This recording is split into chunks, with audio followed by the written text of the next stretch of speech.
Hello guys, welcome back to my channel.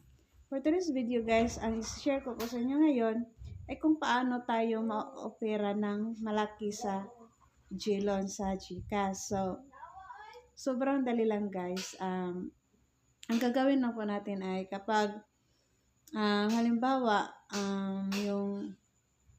yung loan mo is 7,000 at ang due is 9 months. So, wala pang 9 months, dapat naka fully paid ka na sa kanila.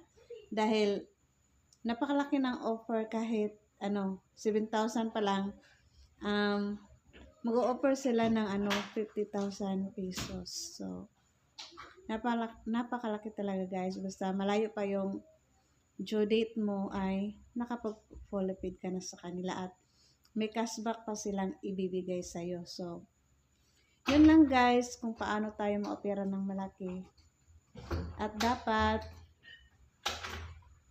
hindi talaga ma-overdue. So, please don't forget to like, share, and subscribe to my channel.